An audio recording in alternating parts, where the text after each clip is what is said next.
Merci de nous retrouver pour cette série d'entretiens dans le cadre des 71 ans de la proclamation de la République populaire de Chine. Il y a 71 ans justement, Mao Tse-tung proclamait la République populaire de Chine, 71 ans de pouvoir sans partage, marqués aussi par des conflits civils et les dissensions internes au Parti communiste chinois. Nous tenterons avec nos invités de faire un bref rappel de cette vertigineuse ascension, mais aussi aujourd'hui ce que la Chine représente et la collaboration avec Maurice. Avec nous pour en parler, Joseph Salmankin, ancien ministre de la Culture, et Daoud Oliar, qui est président de l'Alif Society, qui est avec nous. Daoud Oliar, qui a été l'an dernier en Chine pour la conférence sur la route de la soie. Nous allons, avec nos invités, bien évidemment, voir ces développements qu'il y a eu, mais surtout ce que la Chine représente aujourd'hui pour le monde. Justin Lankin, ça fait plaisir de gagner ce plateau-là pour nous à cause de la Chine. Alors, déchirée depuis 1927 par une guerre civile entre nationalistes et communistes, ayant fait plus de 6 millions de morts quand même au Seconde Guerre mondiale, la Chine finit réunifiée le 1er octobre 1949 sous l'égide de Mao Tse-tung. Les Chinois se sont levés, voilà ce qu'il finit dire de ce discours d'intronisation, place Tiananmen, et depuis, tout s'est emballé. Oui. D'abord, bien sûr, invitement pour cette émission. Non, d'abord, comment dire, le fait que la Chine se lève, ça, c'était une question de temps. D'ailleurs, si vous vous rappelez bien ce que Napoléon dit deux siècles plus tôt, lorsque la Chine levait, bon, il pour émerveiller le monde. Il pour réveiller le monde. Enfin, nous pouvons pas redire, mais bon. Mais alors, pourquoi la Chine sont-ils bien levés? Si vous connaissez l'histoire de la Chine, c'est une histoire d'oppression par l'Occident. Pas seulement la Chine est une victime comme ça, mais l'Inde aussi, même époque, vient vivre l'oppression de l'Occident. Et qui Mao tout le temps dénoncé, c'est ces traités injustes. Alors, si vous vous rappelez un peu sa quantité dommages de guerre que la Chine a payé jusqu'à il n'y a pas longtemps, vous pouvez rendre compte vraiment la blessure que les Chinois subir. Et ensuite, si vous avez l'opium a été imposé par l'Empire britannique, oblige chinois, filme l'opium avec baïonnette, oblige eux, tout ça qui a été misère, il passé là. Donc, l'État dit le peuple là, il levé. Et livré. Parce que je me rappelle, mes enfants, je me dis, mon papa, mais écoute ça, je me trouve de soldats chinois, je ni pieds, je misère, puis dans l'aise, puis dans ça. Je dis, moi, tu connais, nous payons un bon leader. Demain, tu peux trouver. Dommage, il mort avant, il ne pas trouver. Mais, parce que tous Chinois portent dans cette l'équerre une fierté qui est dans des milliers d'années d'existence, et surtout avec le culte des ancêtres. Je fais tout ça qu'ils ont fait, tous les autres ancêtres, je besoin faire quelque chose pour honorer ancêtres. Alors, ce qui fait que l'État dit à la Chine, il levé, mais aussi on traîne Mao, il pense sur mon ancêtre, il dit, ah là, était grand du monde, nous finissons faire notre travail. Alors, donc, la Chine s'est levée, et ce qui est important là-dedans, de bien dire, c'est pas un groupe du monde simplement qui est levé, c'est toute la nation chinoise. Quand ça vient dicton-là, il dit quand la Chine se réveillera, le monde s'émerveillera. Et il peut venir très très vite aujourd'hui. La Chine, tu peux somnoler ou soit tu peux dormir. Et tu es écrasé par une histoire très très cruelle contre lui. Il est colonisé. Voilà, certains pouvoirs finissent impose l'opium loli. Je coupe la Chine bout de bout. Je fais Hong Kong, je fais Taïwan. Ils ont fait l'autre colonie portugaise, etc. Mais la Chine, d'une autre façon, est capable de renaître de ses cendres. Et aujourd'hui, il peut émerveiller le monde. Alors, finalement, justement, une période très sombre de l'histoire de Justin Lankin, mais finalement, quand même, le concept de harmonie, donc par la suite, enraciné même dans l'histoire, nous, comment dire, la tradition chinoise. Oui, parce que, on dit tout à fait exact, mais bon, pour commencer harmonie pas une façon différente. Hein. Quand on est un docteur chinois, longtemps enfants, tu ne sais pas un docteur chinois. Au problème qui est problème, ou malade, ou gagne des rimes, ou gagne ceci, ou gagne ça, qui fait? Parce qu'il les coupe en harmonie avec l'environnement. Alors, donc là, je trouve différents types de choses, de médicaments. Je fais l'acupuncture, tout ça là pour rétablir l'harmonie dans l'écho. Donc, premièrement, ou bien en harmonie avec Vous-même. en vous-même, ou en harmonie avec l'environnement, c'est-à-dire respecter l'environnement. Vous êtes dans ça tout le temps, respecter l'environnement. Et puis ça, il y a l'harmonie sociale. Donc, l'harmonie sociale, il commence dans la famille, ou commencer avec Confucius. Confucius dit chacun dans sa place. Sa tradition-là, on besoin de dire, pas seulement chinois dans ça, indien dans ça, africain dans ça, le culte des ancêtres, la cosa qui bat des enfants, moi là en Afrique, moi là en Inde, des enfants, mon camarade appelle-moi tonton ou bien Ena appelle-moi papa. Comprends là, il y a ce respect et toute l'harmonie sociale repose sur le respect sur plusieurs plans. Ou respecter aux enfants, ou respecter aux aînés, et à travers eux, vous pouvez faire honneur à vos ancêtres. Donc, vous pouvez comprendre là. Mais en Chine, ou encore, dans toute une famille La traditionnelle. tradition fait une perdurer. Il perdurait, oui, et il y a de plaisir, on arrive là-bas, on trouve ça respect qui est énorme. Vous me dites, on arrive là-bas, moi, il y a un neveu qui est dans 50 ans, on dit, mon sang, il va dire, je parle à tout de suite, je monte dans la salle, qu'est-ce que tu fais? Je parle le soulier, je parle, je tiens le soulier, mais donne-moi mon sabbat, tout ça là. Mais ça ne peut pas créer aujourd'hui, ça. Ça fait énorme. Ça découle Une sagesse qui traverse les siècles, ça. Il n'est pas venu comme ça. Alors, fin des années 89 jusqu'à les années 2000, la Chine fin devine ce que nous ne pouvons pas dire l'usine du monde, l'empire du milieu, qui fin connaît une industrialisation massive et fin devine un acteur des industries textiles à objets manufacturiers. Donc, la main-d'œuvre nombreuse et bon marché, Zodi, la Chine, et c'est une des plus grandes puissances. Donc, tout un chemin qui finit de parcourir, Joseph Samankin. Oui, mais ça, on besoin comprendre des affaires fondamentales là-dedans. Qui fait une cave réussi faire tout ça là? Premièrement, il y a le principe de méritocratie.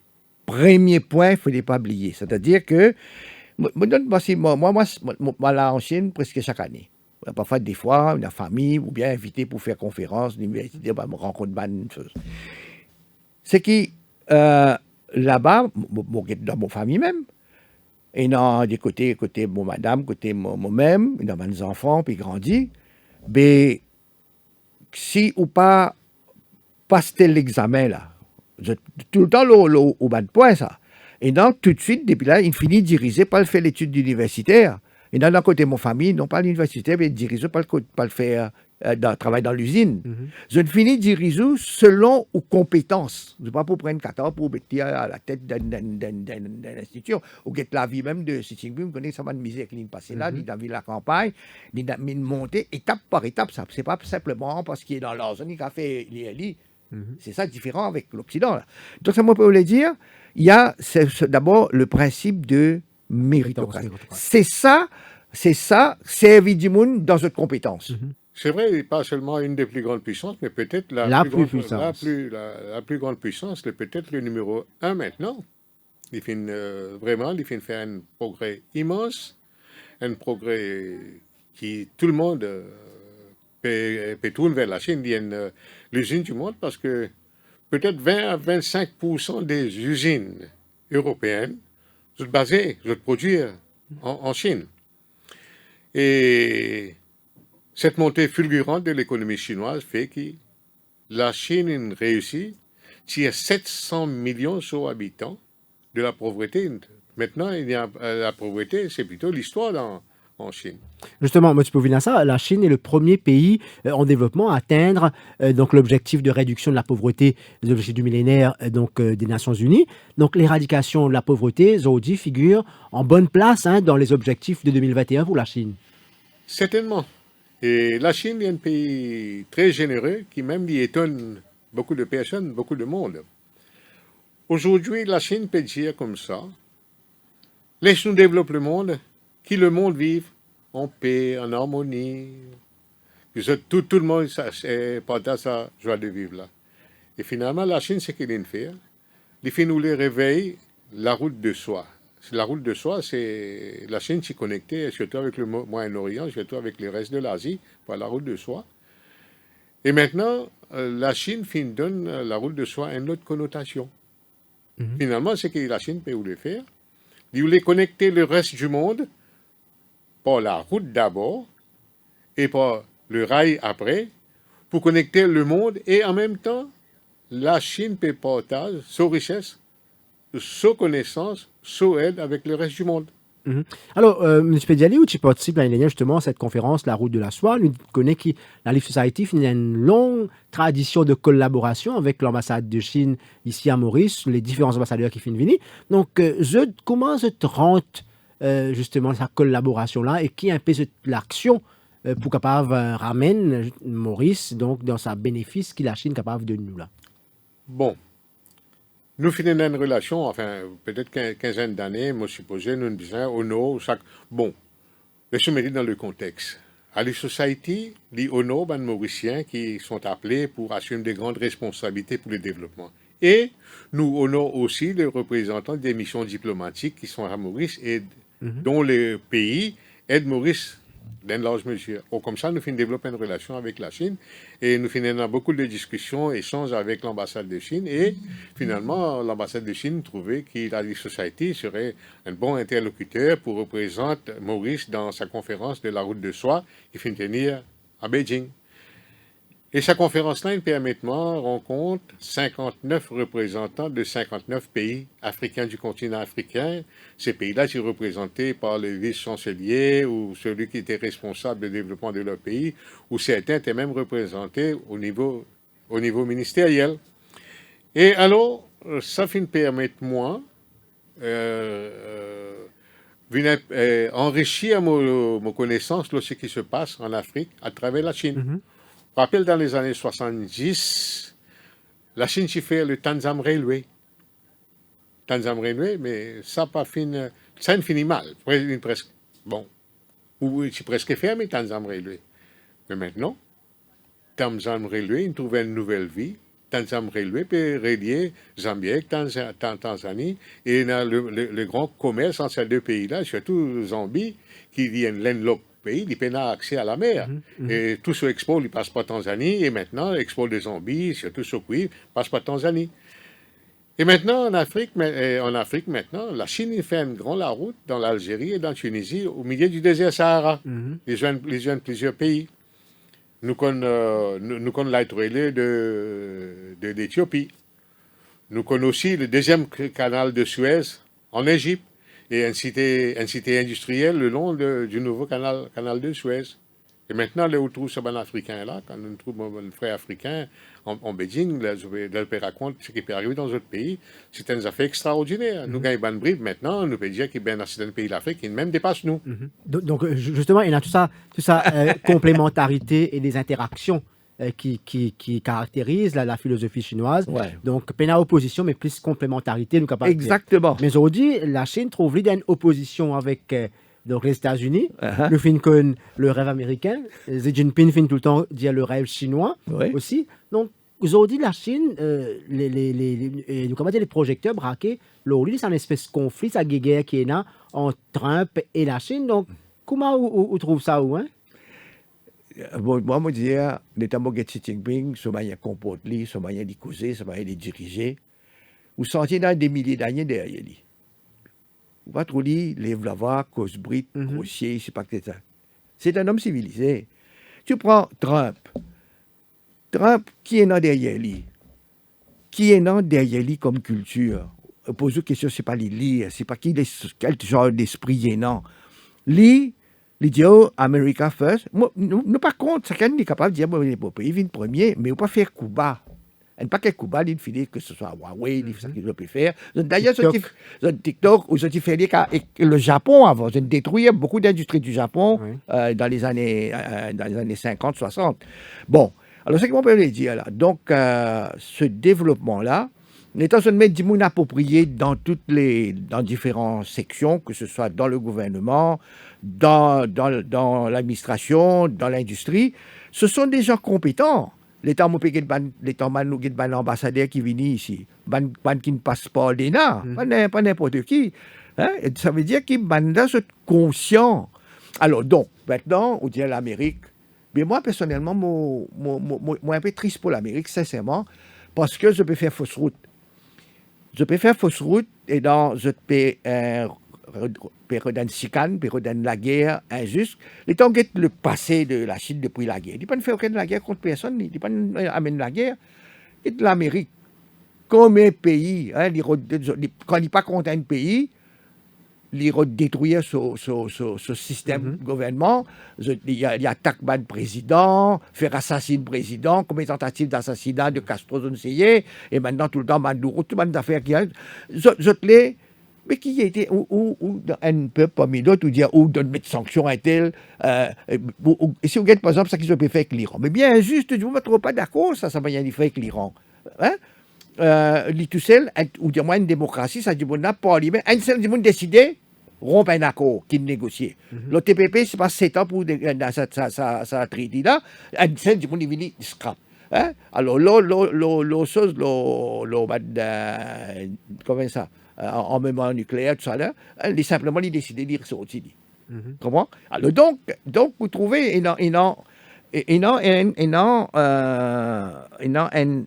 incapacité chez l'Américain de faire l'effort, incapacité comprendre l'autre l'esprit. Mais seulement, moi, bien une parenthèse, hein, ça qui est quand même bien dire là.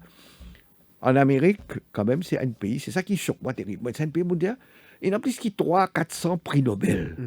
Et où il y a un bouc comme ça, qui vient, il casse tout, l'hiver, comme ça, c'est sa personnalité. Moi, je ça. C'est un comportement assez enfantin, mais là, l'état de pays, ce comportement, c'est plus jalousie. Malheureusement, je viens dire le mot, il est jaloux.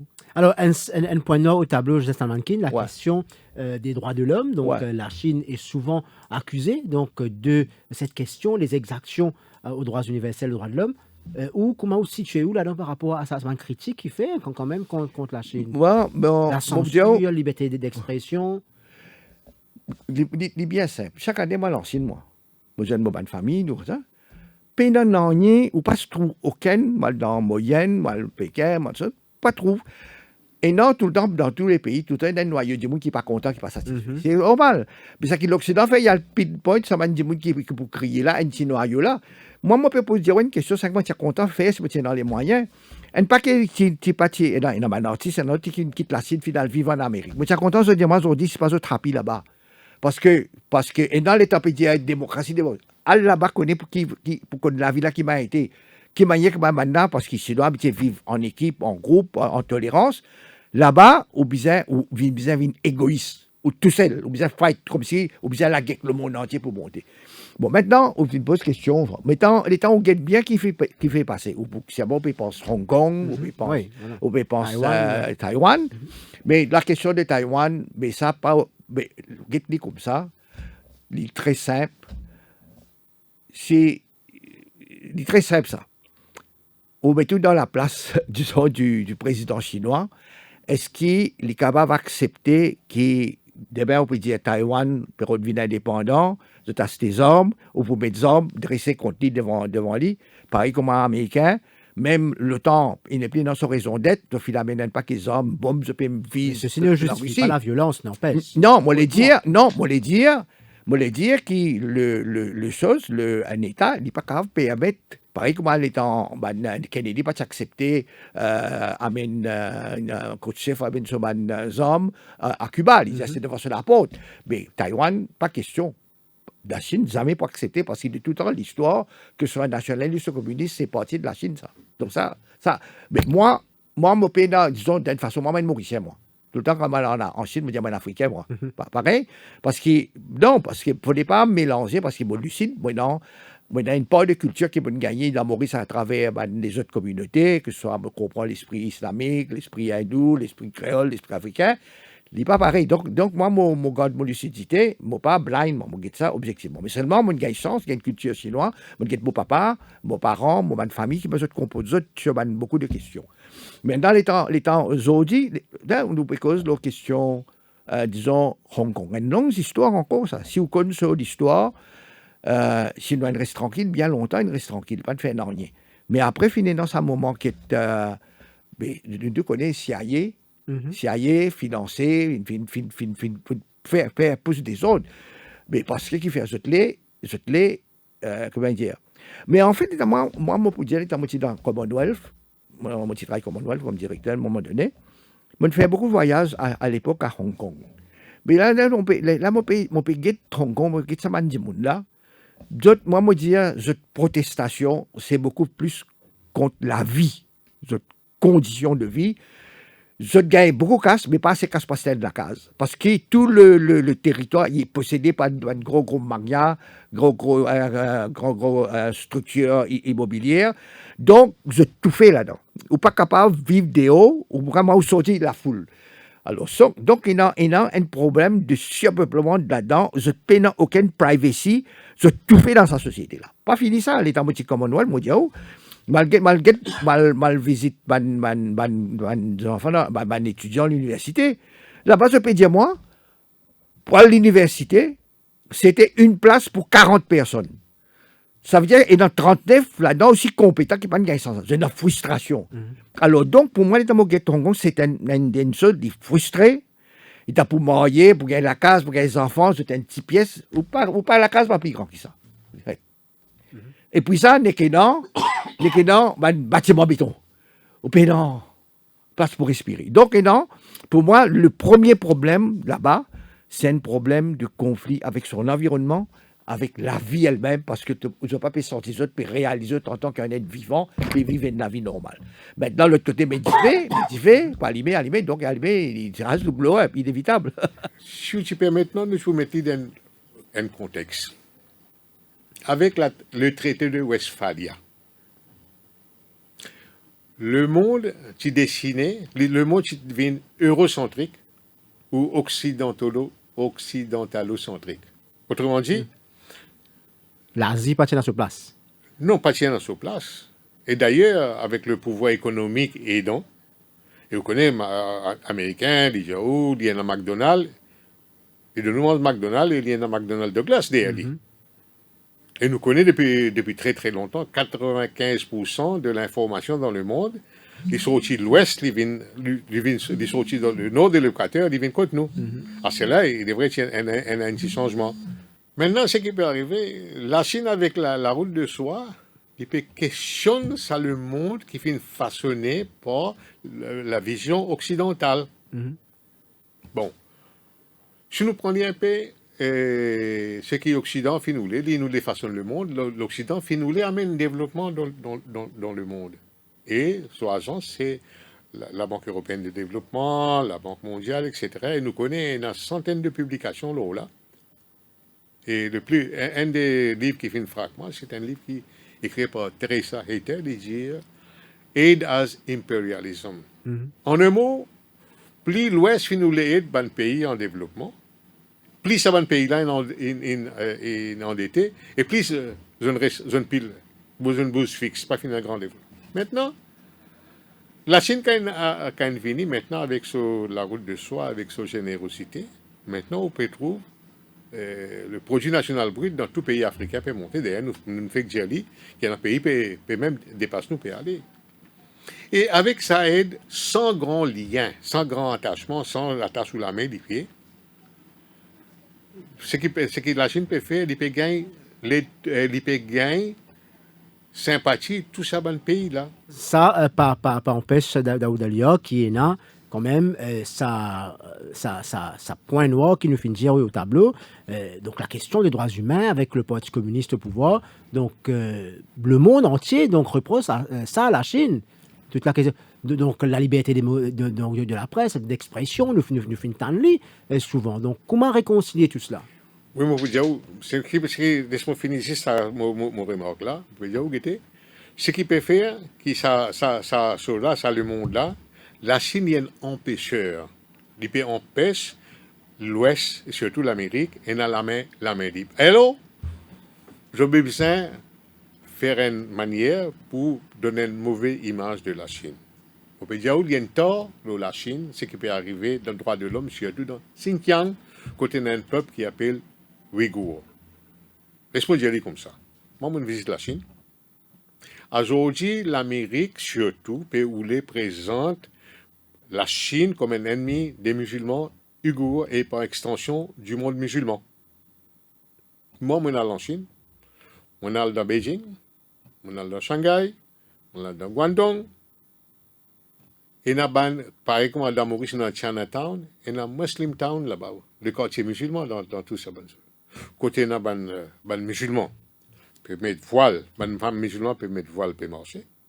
Ban musulman, on peut mettre autres bonnets, peut marcher. Et on a ban mosquée, qui vraiment sur architecture, nous avons copié, ban vieux bâtiment sur architecture. Ban musulman, avec liberté, je te mettais food halal, restaurant halal, et moi, j'ai eu l'occasion de visiter plusieurs universités en Chine. Et dans l'université en Chine, il y a la cuisine, des choses halal pour les musulmans.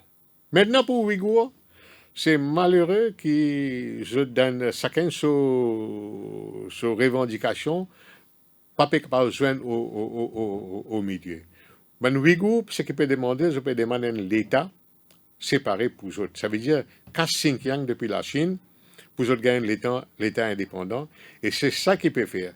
Mon papa dit le contraire, que la Chine peut capable de sévir contre eux, mais vous connaissez? Il y a une réalité. Il y a une réalité. La censure, oui. Les exactions aux déclarations universelles des droits de l'homme, il peut raison. Ban Ki-moon, témoin, nous trouvons dans les médias.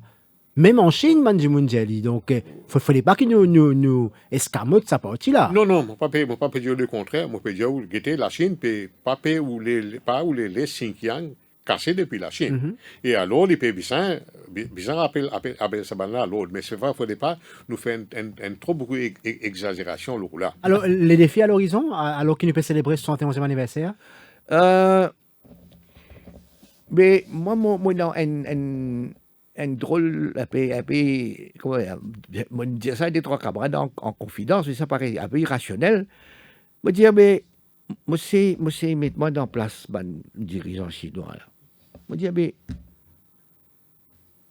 Trump réélu, c'est pas une mauvaise chose. Pour les Chinois, il pour là 4 ans. Même si vous dire, ça veut dire qu'il peut faire, il peut amener ce pays-là dans un cul-de-sac même là. Comprends là, un cul-de-sac. Alors, qui manière, la mairie même, qui manière, il peut savoir parce qu'il peut amener ce pays-là dans une situation que maintenant, l'Europe peut dire non. L'Europe a refusé, applique sanctions l'Iran. L'Europe ne peut pas accepter. Et dans une rébellion parce qu'il propose un grand mari. Donc, la réélection de Trump pas fait peur à la... Moi, je ne pense pas. Il va y avoir 4 ans de misère encore. OK. Mais la situation est tellement gâtée qu'il a... Moi, je suspectais qu'il ne soit pas worried about ça. Parce qu'il me revient à cette autre histoire-là, et j'étais dans des milliers d'années des autres. Celle-là, il est dans 300 ans dans l'histoire d'Amérique, vous voulez, mais les autres pays, ça recule et à la sagesse. Et là, d'autres affaires, moi, je dis, qui ne pour tracasser du tout.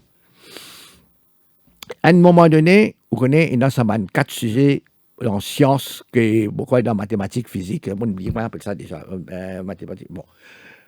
En Chine, à un moment donné, depuis 10 ans, je produis 1,5 million, 1 million à 1,5 million, maintenant des millions, BSc Physics, Math, de ce brillant là. Ce qui veut dire, aujourd'hui, 10 ans, je dis, si vous voulez dire, 20-25 millions des cerveaux les plus brillants. BSc, après ça, je vais faire ce PhD. Pas fini là, un plus important que je ne pas connais. L'Américain, pour y aller à l'université, il besoin de 18 000 $. Pour commencer, s'il y a le grand université, 20, 30, 40 000 $. Dès qu'il finit ça, tout ça là, dit oui, non, dette, ça me peut dire, scrap sa dette là. De sorte que c'est un jeune Américain qui gagne ce degré, mais la vie continue, on vit marié, on vit une famille, mais on a une tasse que sa dette là, on a des choses, des milliers, gagne job pour payer tout ça là. Le Chinois là-bas, il paye dans sa dette là, parce qu'il a compétition, il peut aller étudier. De ce que il finit avec ce diplôme, il a fait une start-up, il n'est pas attaché, il a endetté pour le payer. Alors, on comprend ça. L'Amérique, il paye pour faire. C'est là un pays uni, et l'autre côté, non seulement c'était dans la dette et dans tout ça là, et à ça, et dans sa conflit racial. Un dernier mot pour terminer sur la relation Maurice-Chine. Ah, ça m'a bien heureux. Un vieux couple. Non, mais moi, heureux, terrible, parce que Tout le temps, grand du monde, grâce à lui, heureusement, il finit gagner du monde comme ça, comme Premier ministre, Tcha-Tcha. Tcha-Tcha finit dans vision, non seulement pour accrocher Maurice à l'Afrique, et il finit trop, un grand camarade de la Chine éclaine, il finit ouvert chemin. Et les Chinois, dans ce moment-là, pas de beaucoup de pays qui peuvent reconnaître la Chine.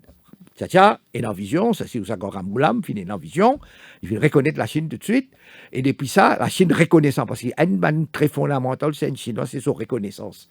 Alors c'est pour ça, l'état moi, mon ministre, maintenant, il me dit, monsieur, mais qui vous policier? Il me dit, mais mon petit travail, c'est mon premier ministre qui fait ça. Mais d'autres, nous pouvons continuer cette amitié. Alors d'ailleurs, mais là, moi, je pensais, cette grande amitié, il peut perdurer, comme un proverbe chinois dit, il dit, le véritable pas perdu fait.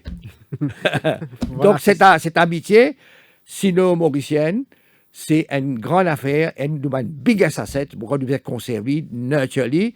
Et moi, le plus loin là-dedans, il ne faut pas nous rendre dans sa belle route d'initiative là. Elle n'est rien nous rendre là-dedans. OK. Mais il est souhaitable que la Chine, avec sa Ouïghour là, je gêne au milieu, peut-être nous besoin d'un interlocuteur étranger capable de venir. Mais si vous connaissez, finalement, mon d'accord, qui fait un côté, un son de cloche, il y a une répression extraordinaire, puis mes autres dans la case, etc., etc. Mais il y a ou bien encore, qui est un wise man depuis la communauté musulmane, depuis le Pakistan, depuis l'Arabie Saoudite, depuis la Turquie, finale, guetté. Je ne pas fin trouve sa quantité de répression qui est dans là. Tu me servi répression. Naoudalia, merci beaucoup. Voilà pour cette émission consacrée à la proclamation de la République populaire de Chine par Mao Tse-tung il y a 71 ans. Merci, au revoir.